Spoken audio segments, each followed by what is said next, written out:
Fellow countrywomen and men from across the width and breadth of our beautiful country, we send you greetings. We are deeply troubled as the civil society sector about the growing smear campaign engineered to undermine our credibility as the sector and deep commitment to improving the welfare of all Ugandans.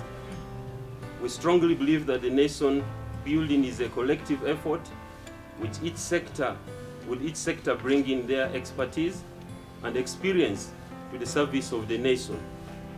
As a sector, we have complemented the efforts of government literally in all sectors wherever there is improvement to talk about. However, over the last 2 weeks, the Financial Intelligence Authority, FIA, has leveled grave and baseless allegations against a number of NGOs, accusing them of financing terrorism activities. These allegations are not only grave, they are also faceless and without basis. Upon these unfounded allegations, the FIA issued extrajudicial orders to halt bank transactions on the accounts of a number of organizations. This action does not only affect the organizations, it also affects many Ugandans who benefit from the work and services these and many other organizations do. We are fully conscious that the accusations are intended to delegitimize our work, blackmail us, and make us look bad in the eyes of citizens that we serve. We are also mindful that this is not an isolated incident, but a cascading of systematic and deliberate actions by the regime to clamp down on fundamental freedoms and citizens organizing. We want to state categorically that no amount of intimidation and false accusations can deter us from playing our civic responsibility as provided for in Article 38(2) of the Constitution of Uganda. Fellow citizens, over the past few months, we have witnessed the following unfortunate occurrences. 1. Increased attacks on NGOs and other citizens' organizations. 2. Attacks on media houses and journalists. And 3. Attacks on citizens and pro-democracy activists. I will now elaborate on these 3 attacks. First, increased attacks on NGOs and other citizens' organizations. As you are all aware, in October 2020, the National Bureau for NGOs disrupted the work of New You, a platform of NGOs engaged in the monitoring of the 2021 elections. Ugandans may recall that this trend has been escalating since 2010, where security agencies attacked and disrupted the work of Black Monday anti-corruption work and the Free and Fair Elections campaign, among others. In 2017, security agencies raided offices of a number of organizations and halted operations of their bank accounts. At no point did these agencies provide any credible information regarding the allegations leveled against these organizations. In the recent case, operations of accounts of Uganda National NGO Forum and Uganda Women's Network, UONET, and the Financial Intelligence Authority is seeking the acquiescence of the Director of Public Prosecutions to freeze the accounts of these faceless on account of these faceless and baseless allegations. 2. Attacks on citizens and pro-democracy activists.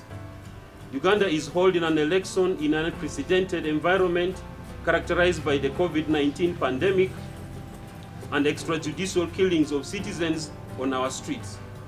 While these kinds of attacks may not be new, the escalation and impunity with which they are being carried out is unprecedented.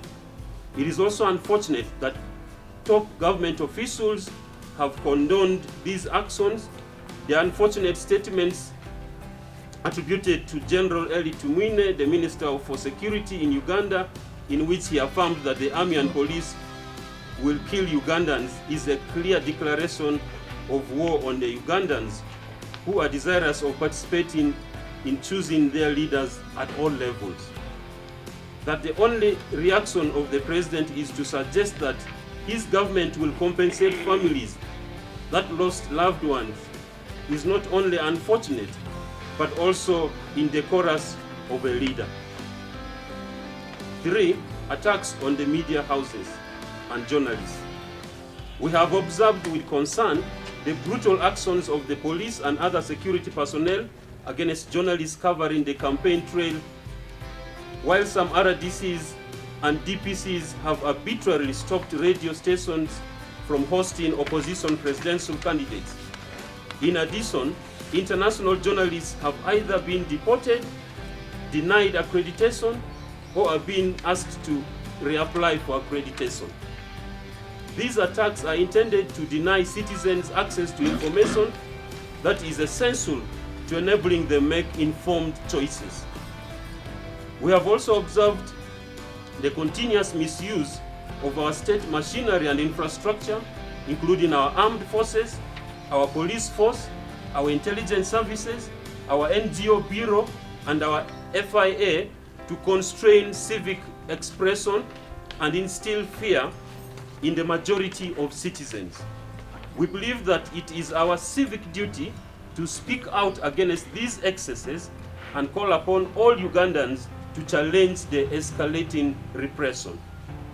We therefore call upon the government to exercise maximum restraint and to revert to their mandate as enshrined in the Constitution of the Republic of Uganda. We call upon Speaker Rebecca Kadaga and Deputy Speaker Jacob Olanya to step forward and offer leadership to Parliament to confront this assault on the rule of law.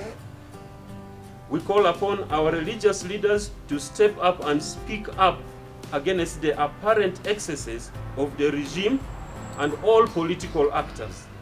Ugandans are engaged in a struggle for justice, rule of law, and constitutionalism, and equal opportunity. Maintaining silence in or purporting to be neutral can only amount to acquiescence to the injustice at hand. On our part, we see our mandate as more critical now as we seek to restore the soul of the nation. So first, we would like to protest in the strongest terms possible against the actions of the state, especially in the context of elections.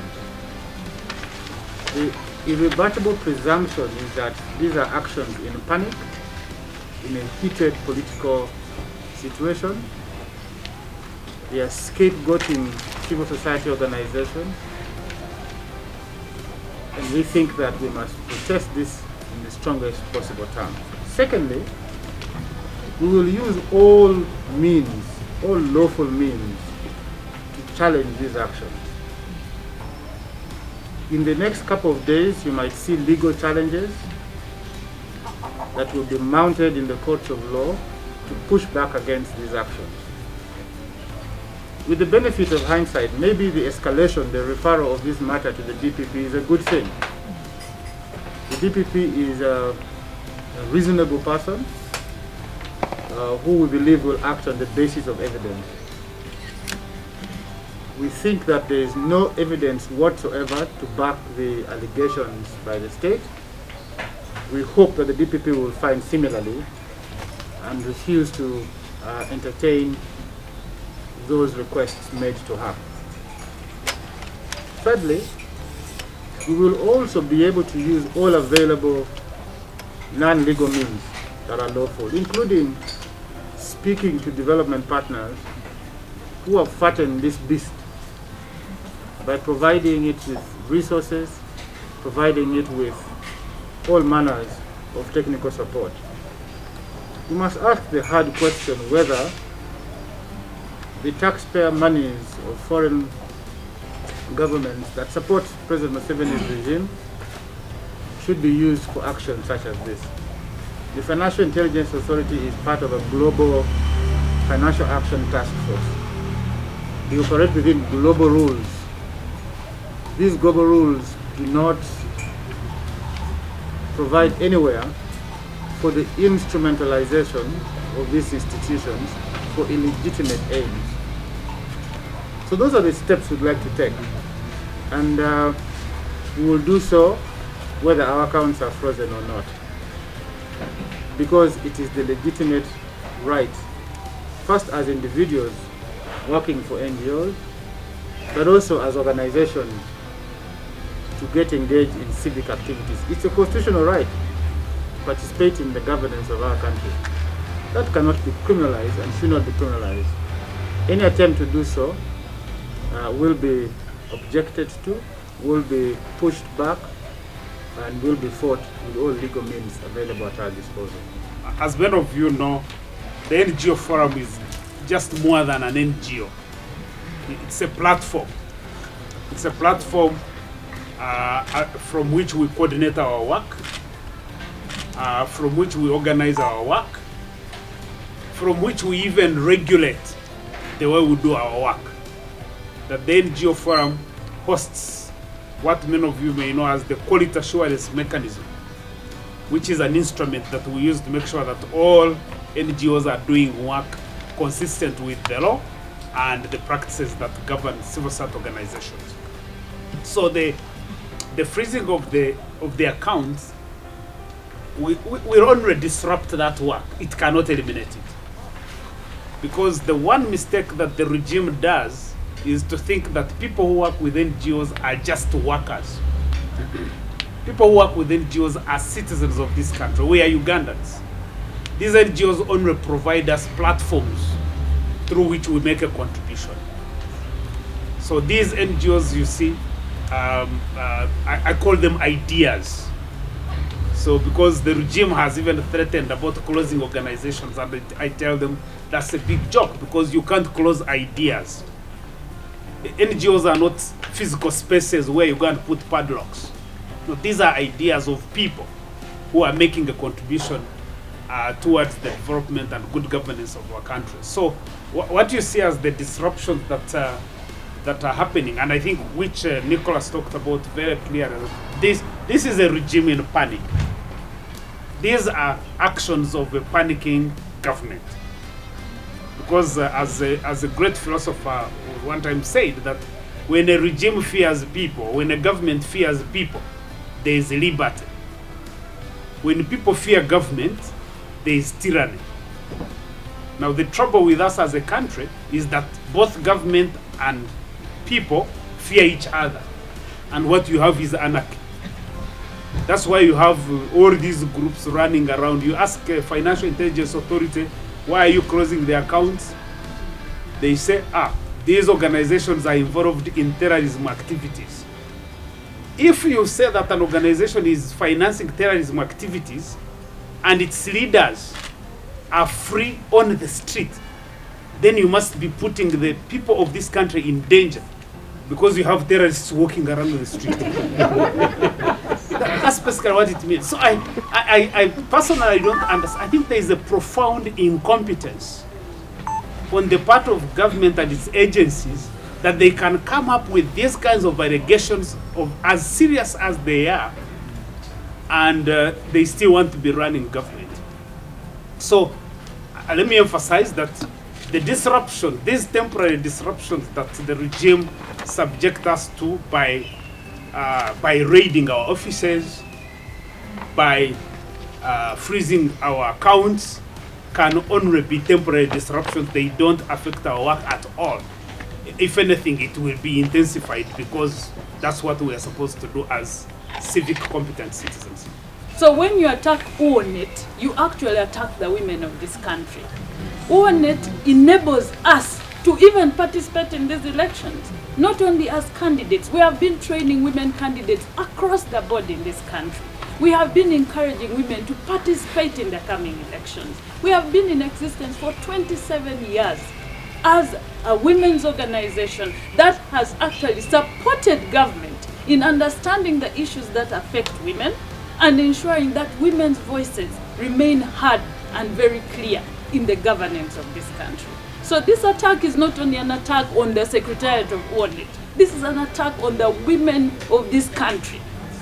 The organizing that we have done as a group that has remained marginalized in this country, So it's really, and that's why we are shocked, but we are annoyed.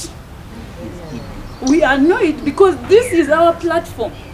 This is what has enabled us to not only participate in politics, but to participate in the economic affairs of this country, to participate in the social affairs of this country. So we are hoping that this disruption ends very soon.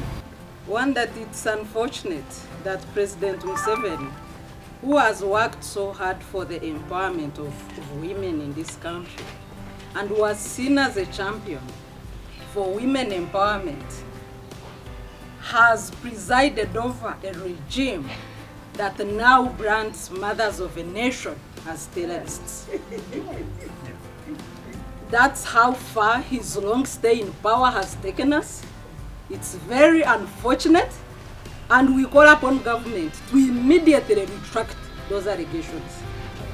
For a long time, President Museveni has been harping about foreigners' interference in local elections. If he has balls, let him name that foreign country. Yes. Because this amorphous, undefined accusation of foreign interference makes it difficult for us to respond to that question. Let him name the foreign country. Is it Rwanda? Is it Kenya? Is it Tanzania? Is it South Sudan? Is it the Netherlands? Is it Somalia? Is it the US? Is it the UK? Name that foreign power. Because we are tired of responding to undefined questions. We think that it is calculated to create fear amongst development partners. And sadly it has.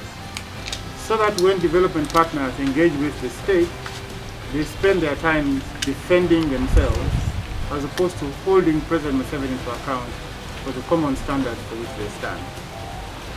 I think the media houses must ask these tough questions. We've seen government mouthpieces making the same allegations. Which are these foreign powers? So we know we shouldn't deal with them if they are funding terrorist activities. Okay?